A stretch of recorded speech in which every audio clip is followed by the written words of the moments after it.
Muy buenas tardes. Eh, Agradezco mucho la invitación a compartir la palabra,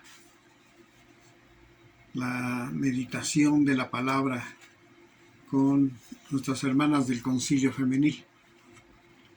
En esta tarde vamos a meditar sobre una de las 5 solas de Martín Lutero.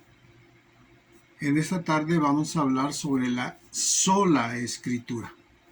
La sola escritura, que es la primera de las 5 solas a las que hizo referencia básicamente con la vida Martín Lutero. Es imprescindible, es muy necesario que se enfoque un poco el tema sobre la misma vida de Martín Lutero,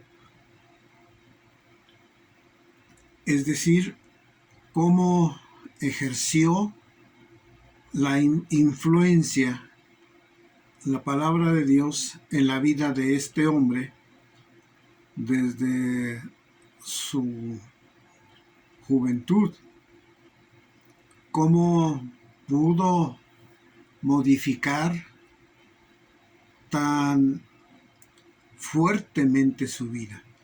Y para poder entender esto necesitamos hablar un poco sobre la vida de Martín Lutero, la que iremos viendo en el transcurso de esta meditación. Principiaremos por decir que Martín Lutero, como es del conocimiento de todos, ya se vio el miércoles pasado, Lutero nace el 10 de noviembre de 1483 y es hijo de padres que no son pudientes, sino su familia es muy, muy sencilla. Es una familia pobre. Con el paso del tiempo mejoró la condición social y económica de la familia de Lutero, tanto así que en 1501 los padres de Martín lo pudieron enviar a la Universidad de Erfurt. En aquel entonces la Biblia era un libro desconocido para casi todo el mundo, excepto para los conventos, monasterios, que ellos sí conocían de la Biblia, aunque eso no quiere decir que la leían ni mucho menos la estudiaban. La causa de que la Biblia era un libro desconocido para el resto del mundo casi, eran pues varias las razones. Primero, pues apenas se había inventado la imprenta y en consecuencia, pues obviamente tenemos que todos los libros eran manuscritos y por lo tanto su precio era muy alto. También había muy pocas Biblias en lengua vulgar, pero la mayor parte lo eran en hebreo, griego y latín. Y las que estaban escritas en lengua vulgar, pues estaban traducidas con muchos errores de interpretación y, y pues la verdad es que casi nadie les entendía. Y aun cuando la Biblia se encontrase escrito en el idioma del país, la gente no podía leerlo porque la Iglesia de Roma lo tenía prohibido. Así entra Lutero a la Universidad de Erfurt y un día estando en la biblioteca encuentra, por casualidad, podríamos decir entre comillas, una Biblia latina, es decir, escrita en latín. Hasta entonces Lutero, que había sido educado bajo una norma estricta y bajo una norma de corte cristiano, católico, como en ese entonces era, había pensado Lutero que los evangelios y las epístolas que se le llegaban a leer en la iglesia en los días de culto, en la iglesia católica, pues constituían por sí mismos toda la Sagrada Escritura. Pero ahora que tiene en sus manos esta Biblia y que la ve, se maravilla realmente al encontrar tantas páginas, tantos capítulos y tantos libros completos de cuya existencia no tenía la más remota idea. Y eso lo entusiasma de tal manera que empieza a leer página por página este libro que modificaría y trastornaría su vida por completo. Corría el año de 1505 y para entonces Lutero ya tenía muy, muy clara en su mente la pregunta de ¿qué es lo que debo hacer para ser salvo? Y era algo que le inquietaba profundamente. Profundamente lo movía a estudiar, a meditar qué es lo que tendría que hacer para poder tener la vida eterna, tener el favor de Dios. Y en aquellos entonces, en aquellos tiempos, la contestación a tal pregunta era por lo general encontrada o buscada, mejor dicho, en los conventos, en los monasterios, con oraciones, ayunos, vigilias y obras de mérito para poder encontrar el camino al cielo. Así entonces, Lutero pensó que la manera más segura de encontrar la salvación de su alma era entrar en un convento. Y de esa manera estuvo pensando y planeando cómo hacer para entrar al convento, ya que iba a causar un gran disgusto a su padre y a su madre, que ellos querían que estudiara filosofía. Y así, sin consultarlos, en julio de 1505, llama a la puerta del convento de los agustinos en Erfurt, en la ciudad de Erfurt. Y la tétrica comunidad de los monjes lo saluda como hermano. Para entonces Lutero tenía casi 22 años. Y esto sirvió para que Lutero pudiera conocer por propia experiencia lo que había de reformar más tarde. Él en el convento estudiaba las obras de los padres de la iglesia, pero es como Jerónimo, Agustín, pero especialmente se dedicó a estudiar la Biblia, aunque se lo prohibían con mucha frecuencia sus superiores. En el convento había encontrado una copia de la Biblia, la que por ser tan valiosa económicamente en aquellos días estaba atada con una cadena. Por ese tiempo empezó a estudiar la Biblia, trató de estudiarla en las lenguas originales y eso hizo que echara los cimientos de la obra que más adelante llevaría a cabo, la que es la traducción de la Biblia. Y para empezar a estudiar las Sagradas Escrituras, utilizaba un diccionario en hebreo que tenía poco de haber aparecido, es decir, haberse editado, y un hermano del convento que manejaba la lengua griega y hebrea, con el que fue su amigo, probablemente le dio las primeras lecciones y direcciones. Y así llega el año de 1507, 2 años después de que entró al convento, se ordenó sacerdote y celebró su primera misa. En el convento seguía buscando con ahínco Lutero la santidad, seguía buscando con mucha inquietud la santidad. Y para lograrla se había dedicado con toda sinceridad y con mucho entusiasmo a a la observancia monástica, en la plena certeza de que para poder lograr su santificación y lograr la gloria de Dios, era preciso que además de estudiar lo que le pedían en el convento, necesitaba mortificar su carne con vigilias, ayunos, castigos corporales, etc.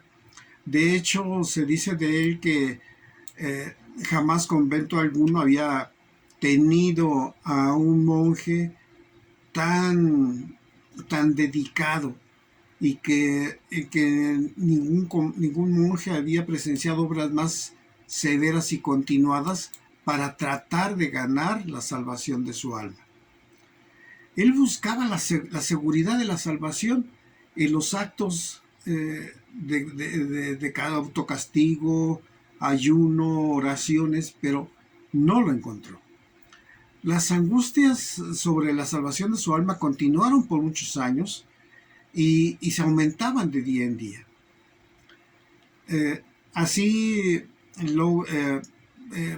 en pocas palabras, logra hablar con algunas gentes y uno de sus superiores, le aconsejó que empezara a leer la Biblia. Y él con toda obediencia y con toda necesidad, leyó diariamente la Biblia. Especialmente hizo mucho hincapié en las epístolas de Pablo. Y pronto empezó a conocer lo que decía Pablo en Romanos, que el Evangelio de Cristo es potencia de Dios para salvación a todo el que cree. Y que somos justificados por fe, no por obras, como dice Gálatas. Y de esa manera fue creciendo su interés, fue creciendo su conocimiento y su inquietud. Así pasa el tiempo y, entre muchas otras cosas, el ayuntamiento de la ciudad le nombra predicador principal de la iglesia de Wittenberg. Y ahí se queda. Él fue el predicador principal de la iglesia de Wittenberg. Y esto definitivamente sienta un precedente para el cual la iglesia romana nunca pensó que llegara a suceder, puesto que ahí fue donde se publicaron las 95 tesis de Lutero. Pero Dios había elegido a Lutero no solamente para maestro de una ciudad o de un país, sino para ser el reformador de la iglesia. Y por lo tanto, seguramente Dios permitió que Lutero estuviera dentro del ámbito religioso para poder conocer de propia mano toda la gangrena que corroía la iglesia de Roma. Y así empiezan sus desencantos. En el año de 1511, la orden a la que pertenecía lo envía a Roma para solicitar una decisión del Papa en una cuestión importante de los agustinos. Lutero emprendió este viaje con mucha alegría, con mucha esperanza, ya que esperaba hallar consuelo, paz para su conciencia, dado que él pensaba que iba a ir a una ciudad que él consideraba sagrada, a estar en contacto con el dirigente principal, los padres principales de la iglesia romana. Pero no fue así. Se dice que cuanto más cerca de Roma, la moralidad de los sacerdotes se hallaba mucho más pervertida. Tanto es así que un escritor católico, Nicolás Clemanges, dice que en muchos pueblos no admitían en sus iglesias a ningún sacerdote si no llevaba consigo a su concubina, puesto que solamente de este modo consideraban a sus propias esposas protegidas contra las acechanzas de los clérigos. Y estando allí en Roma, Lutero pudo ver la gran perdición que había entre los cardenales que, que estaban ahí. Él cuando presenciaba la misa, presenciaba la comunión, veía la burla que entre ellos hacían del pan y el vino, este, en voz muy baja para que nadie lo escuchara, pero entre ellos hacían bromas de ese tipo. Y todo esto vino a dar a Lutero luz sobre qué tan mal estaban las cosas. Lutero ya para entonces había sido profundamente conmovido antes de ese viaje a Roma por lo que leyó en Habacuc 2:4. El justo por su fe vivirá. El justo por su fe vivirá. Y estas palabras hicieron un eco terrible, un eco tremendo en su mente, en su corazón, en su conciencia. Y luego cuando vuelve a leerlo nuevamente en Romanos 1:17, eso crea en él una, una lucha interna, una lucha en su mente, en su corazón, en su espíritu. El justo por su fe vivirá. Cuando le estaban enseñando todo lo contrario. Y este texto le acompañó durante todo su viaje y de hecho durante toda su vida. Todavía no había, aunque no había entendido el verdadero sentido del texto, porque siempre esperaba encontrar en Roma la luz que su corazón deseaba. Allí en Roma hizo cuanto pudo para reconciliarse con Dios, lograr su perdón y la salvación y hacer penitencia por sus pecados. Sin embargo, obviamente no lo logró. En su regreso a su convento, cayó enfermo y estuvo bastante enfermo y de hecho él pensó que tal vez iba a morir. Y ahí en el hecho del dolor, en el hecho de la enfermedad, volvió nuevamente a su mente ese texto. El justo por la fe vivirá. El justo por la fe vivirá. Y él dice, Lutero dice que en ese momento de una enfermedad tan fuerte, que se sintió tan cerca de la muerte, su mente quedó aclarada. Sus ojos y su mente, su corazón, su espíritu se iluminaron y cayó la venda de sus ojos. Él dice, yo sentí que había nacido de nuevo,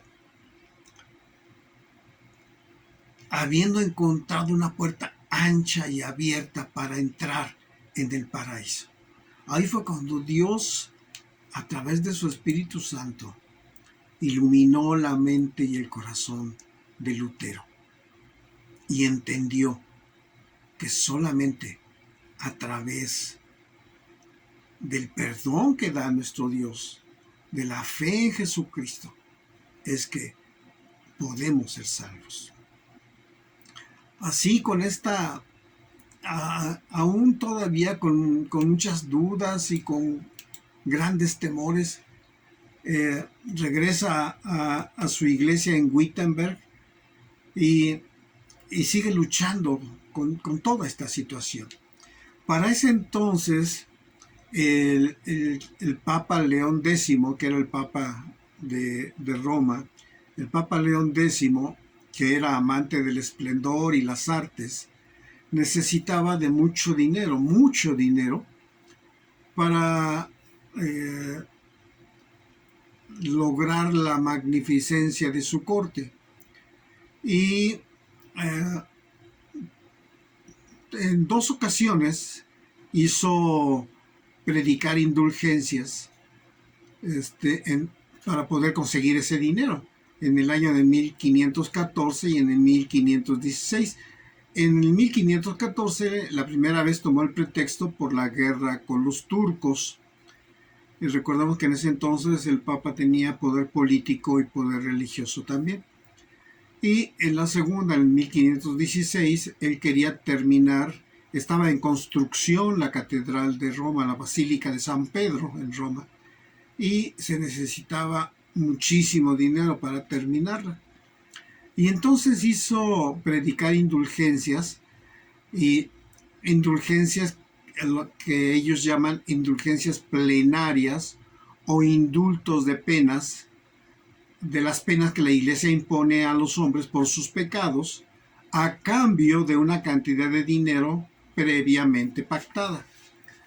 Así, por ejemplo, el adulterio costaba 6 ducados. Por 6 ducados, 6 monedas, 6 ducados, el adulterio quedaba perdonado. El robo de las iglesias, el sacrilegio y el perjurio costaban 9 ducados. Un asesinato costaba 8 ducados. Es decir, un hombre podía asesinar a otro hombre y solo iba a la iglesia, pedía una indulgencia, pagaba sus 8 ducados y automáticamente era perdonado de ese crimen. Inclusive llegaron hasta dar cartas de indulgencia para pecados que se cometieran en el futuro, para pecados que pudieran cometerse en el futuro. Y no quiero andar en esta situación, pero se dan,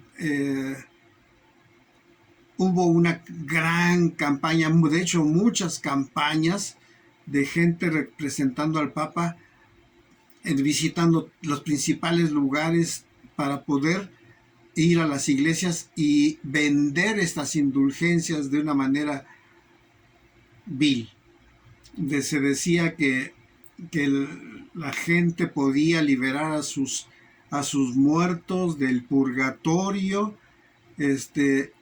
pagando dinero, que en el momento en que las monedas entraban a la alcancía donde se recibía el dinero, en ese momento que las monedas tocaban el fondo, automáticamente las almas en pena salían del purgatorio. Y una serie de mentiras, una serie de cuestiones que se lograba únicamente para poder sacar el dinero a la gente más pobre o a la gente más rica, a todo el mundo. Y esto molestó grandemente a Lutero. A Lutero lo tenía totalmente consternado. Decía Lutero, que las almas salgan del purgatorio mediante indulgencias, no lo sé. Y no lo creo tampoco. Y además, la Iglesia tampoco lo ha resuelto. Finalmente, ese año, el 31 de octubre de 1517, Lutero decide presentar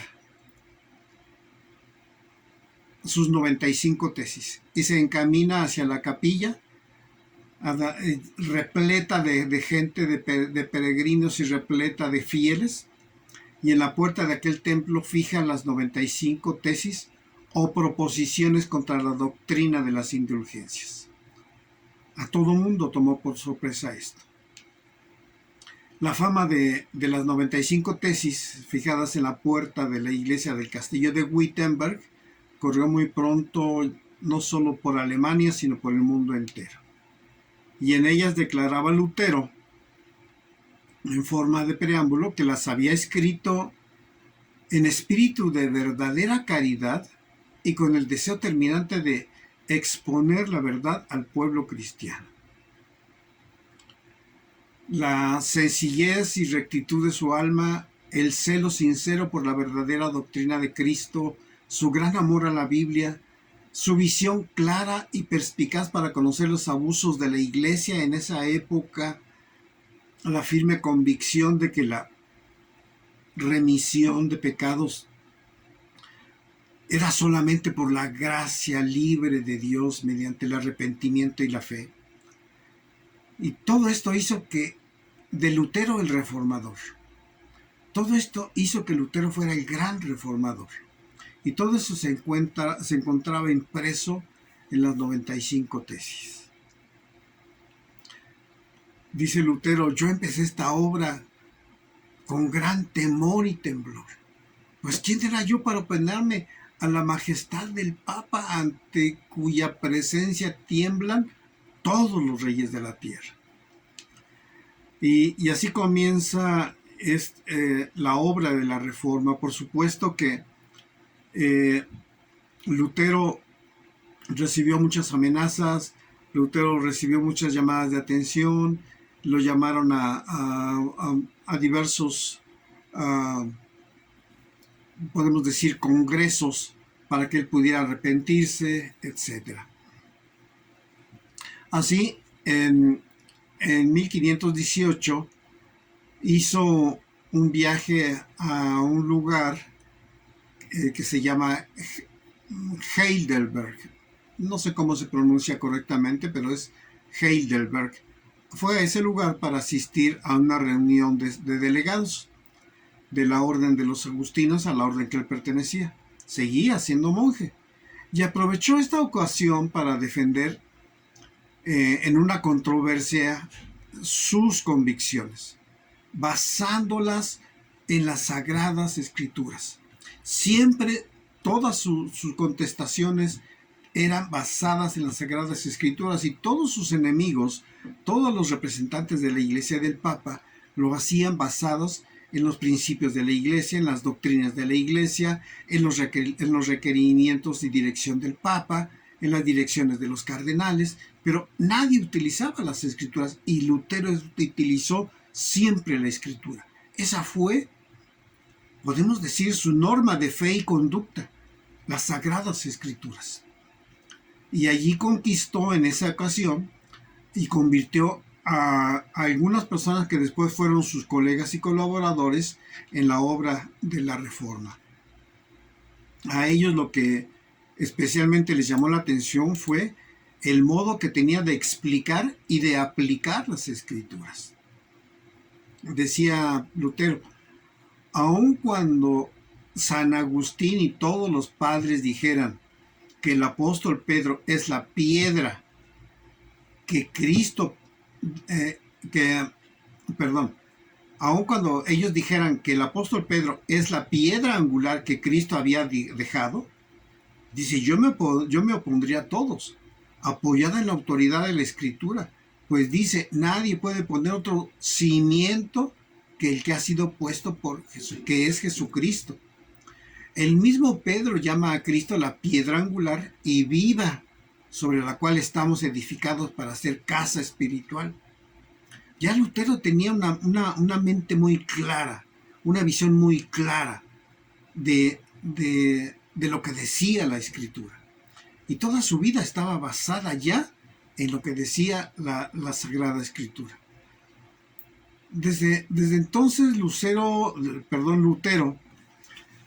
se entregó con mucho celo a la traducción de la Escritura, basándose en el griego original y utilizando los conocimientos de sus amigos para poder entender claramente el sentido de las palabras. Se dice que cuando, por ejemplo, encontró el término arrepentimiento y su traducción al original griego, pudo ver la gran diferencia que había.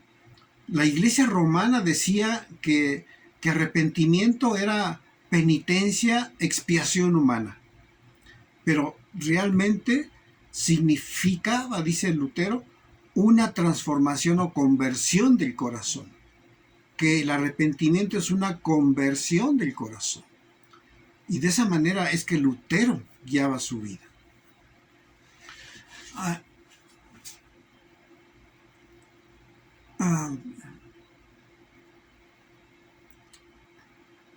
No quiero pasarme demasiado tiempo hablando de este asunto, y más adelante Roma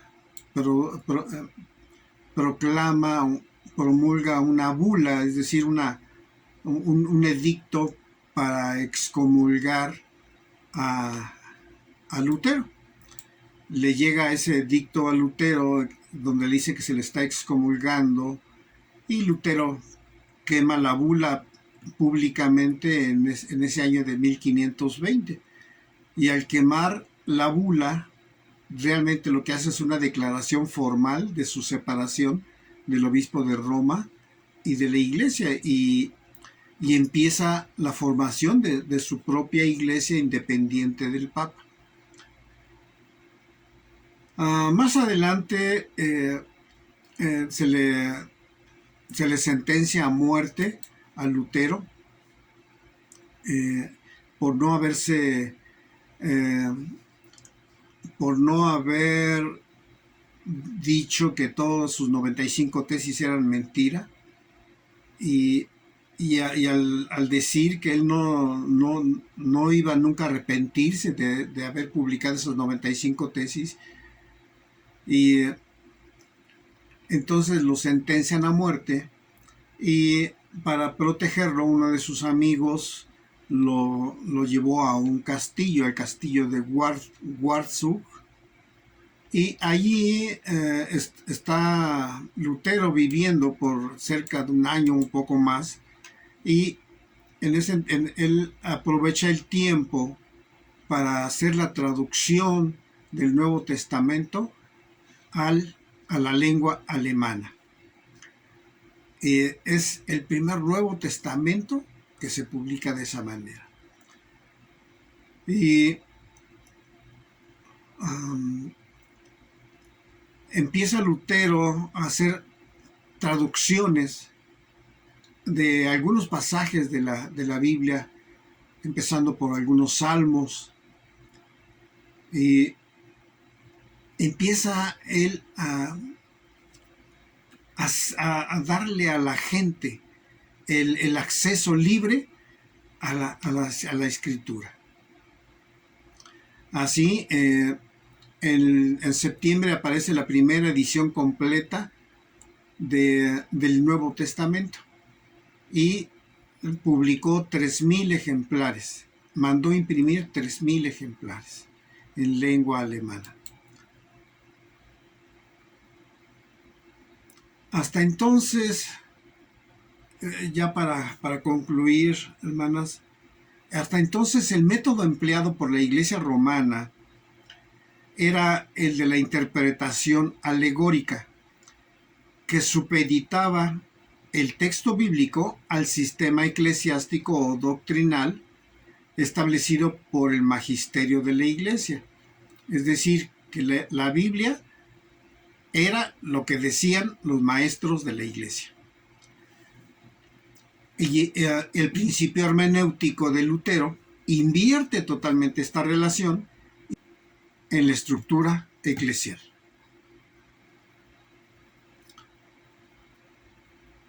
Y de esa manera confiere a la escritura una autoridad incontestable. De mero objeto, el texto bíblico se transforma en sujeto.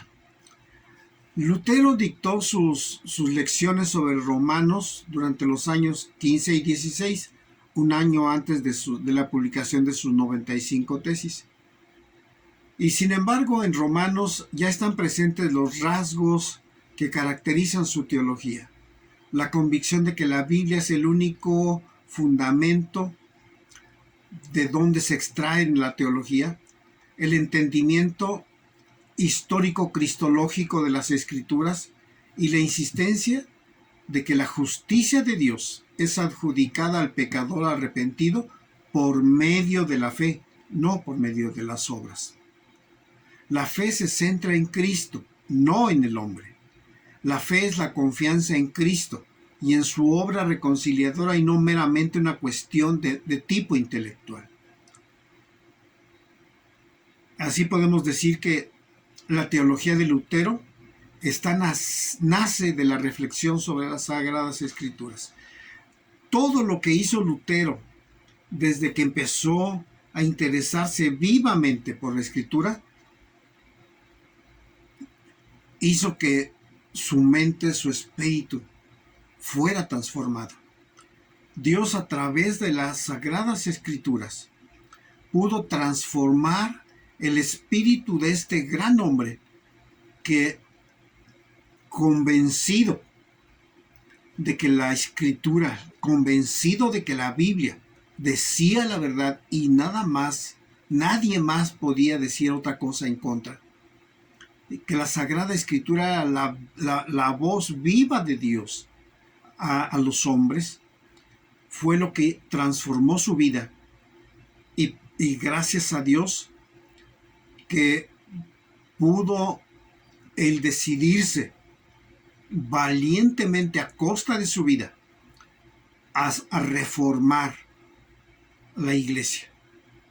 Y gracias a eso, gracias a Dios, es que gracias a ese valor indómito que tuvo Lutero, es que nace la Reforma y la Iglesia protestante.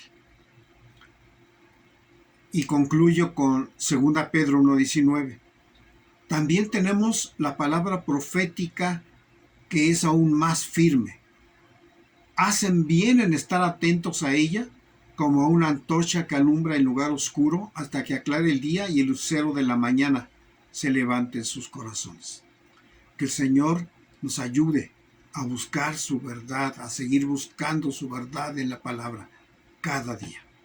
Que el Señor les bendiga, hermanos.